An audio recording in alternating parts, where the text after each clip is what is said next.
So good morning, guys. This morning let's talk about how to be a better journalist. And like any last movie in a book series adaptation, this video comes to you in two parts: Slack and Twitter. So Slack is a really easy way of ruining or making things difficult in your journalism career. It basically single-handedly brought down Gawker by Gawker's Slacks being subpoenaed and then read aloud to the jury, and that proved to be pretty damning evidence of Gawker's intent when they published Hulk Hogan's videotape. And for those of you who do not know what Slack is, it's kind of a instant messaging forum communication tool that all media companies use and that you will use immediately upon joining any sort of large media company in New York City. So first, the biggest example is the Gawker Slacks during the Hulk Hogan suit. Those being subpoenaed and then read aloud. People's conversations, internally work conversations being read aloud, proved pretty damning in that case. The second example is that, whenever you have some sort of instant message conversation that's on company communications, the company has those communications, and those can be subpoenaed or brought forth in any sort of court trial or, as any sort of record. And, for instance, they can also be leaked and screenshotted. This happened to Barry Weiss and other people in the New York Times. Some New York Times employers were very unhappy with Barry Weiss at the moment. They started slacking about her internally, talking about how they didn't like her tweets and they didn't like the New York Times backing Barry Weiss. And somebody took screenshots of these Slacks and immediately sent them off to, I think it was Huffington Post, that then got the Slacks and started publishing internal communications of Slacks, making everybody look bad. And you can even read in the Slacks that were published on Huffington Post, somebody realizing like, hey, wait, guys, somebody's taking screenshots and they're publishing our Slacks right now. We need to switch Slack channels. So to be a better journalist, one, please keep in mind that Slack, is not the best way to communicate any like real feelings you may have about something. Also, people just generally communicate more poorly via instant message. Like face-to-face communication is always the best way to go, or phone calls. Don't ever forget that anything you write in Slack can later be recalled at a later date. So, keep it formal working, conversations. And I know it's going to prove tough, but let this be strong advice to you. Remember this. The second half of that Slack thing is don't be a journalist that uses Slack as a tool to publish stories. Don't be a journalist that's screenshotting Slacks. Don't be a journalist that's, getting internal Slacks from a different company and publishing them as a story. It's a sleazy and kind of slimy thing to do, in my opinion. It's trading on gossip and internal New York media nonsense that, unless these people in the Slack are massive public figures, they're basically private individuals, and, reporting on them and publishing their inner conversations is pretty low, in my personal opinion. The second half of this that is correlatory to this is Twitter. Listen, in the modern era, guys, if you want to be a journalist, you want to be taken serious, your Twitter's public, and it's kind of public forever. So don't be tweeting nonsense. Don't be tweeting hot takes about your opinions on any sort of political issues.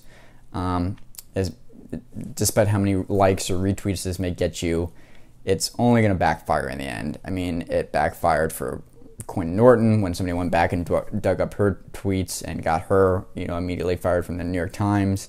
It backfired for Kevin Williamson when The Atlantic announced that they were bringing on Kevin Williamson, and then people immediately went back and tried to dig up old tweets, and then from the tweets they found an old podcast he had done where he had said something outrageous, 5-10 years ago. And then in light of that and the public pressure, Atlantic suddenly fired Kevin Williamson after hiring him for 5 days. It happened to Sarah Jeong, who was another New York Times person that they hired, and people immediately went through her tweets from way back when and started saying, like, look at all the terrible things she's tweeted, and making stories around people's, the history of their tweets. And you can see this happen with Kevin Hart and other, big celebrities, but just because it happens with big celebrities doesn't mean it won't happen to you as a journalist. So, be really careful about what you tweet, and just don't be tweeting hot takes. At the same time, don't be the journalist that pours through somebody's Twitter account to try to construct some, dark narrative of who this individual is. Nobody is who they were at 16 as they are at 26. Nobody is who they are at 10 as they are at 30. Like, it's ridiculous. People grow and evolve, and honestly, reading something is always a two-way street. Like, there's always interpretation to it. And Twitter, let's be honest, is not the best place for nuanced contextual discussion. So don't be the journalist that digs through tweets to try to build a narrative and write a story around somebody's tweets, saying, so-and-so has a history of tweeting anti-Semitic or anti-Native American or anti-white or whatever it is. Don't be that journalist. I find it to be a very low, slimy way of building stories, despite how well it may share or may make you look good. It's a bad way about going about things. And then, I think in a perfect culmination of the two, most recently, Gawker Media, that asset was bought by Bustle Digital Media Group, and relaunched with 4 people, 2 writers, editorial director, and then a third woman whom I'm forgetting at the moment. But as of the news yesterday, the 2 writers have already left, partly because the editorial director, whose name is Carson Griffith, sounds like a guy's name, but it's actually a girl, a very unreputable news company in New York City that I won't even go into. I won't name them. They're not worthy of being named.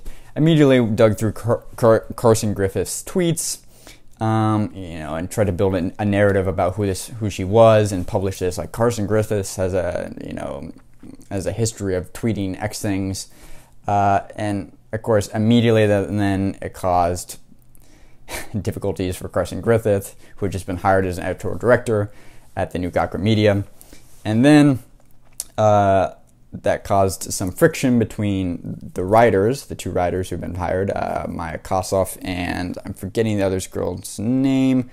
Let me see if I can find it. I can't remember the other girl's name. But they both quit after citing... Now, in their defense, they cited some concerns about, Carson Griffith, the editorial director, that had also just been hired, being insensitive to other cultures and making lewd comments, and that they had brought these concerns to HR, although it's interesting that immediately, within 5 days, they don't give this person the benefit of the doubt. They don't talk to them individually as a person. They just went straight to HR within 5 days. Like, this is the team, 5 days. Apparently, the writers didn't feel like those HR complaints were heard out, and so they quit, and they didn't sign any non-disparagement agreements, etc. And so, of course, the 2 writers screenshotted all the Slacks they had with, the editorial director, Carson Griffith, and then shared it with the Daily Beast, another New York publication. And so the 2 writers allowed the Daily Beast, I'm going to quote an article right here, the 2 writers allowed the Daily Beast to review internal Slack messages, which showed the editorial director boasting about getting them out of having to attend a, quote, company-wide diversity training session, which offended Kosoff and Brenshaw, that's the other writer's name, as the 2 writers had actually wanted to attend the training. So once again, you're having a classic example of immediately somebody screenshotting Slacks and sending them to another publication, and that publication publishing them.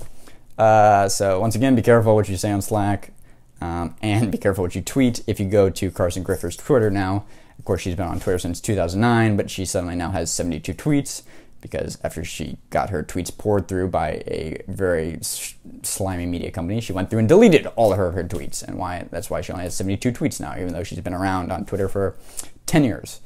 And you see this more and more with media people, and that their Twitters are getting scrubbed, because they're aware that this is a tactic, that other journalists will go through other journalists' Twitters looking to build a narrative for them to make a quick story. In total, to be a better journalist, be careful what you post on Twitter, be careful what you post on Slack. These are public, people can screenshot them, and other media companies will write up stories about them. Trust me, even if you feel like you're not a public figure, they will. Second, if you also want to be a better journalist, don't use these techniques to write stories. That's poor journalism. Go out, find real stories that real people care about, not internal little media New York fights. I find that a very low approach to doing journalism, is getting a hold of internal Slacks or scrubbing through people's Twitter accounts to build narratives. Anyway, those are just 2 thoughts for the morning. Hope you guys have a good one.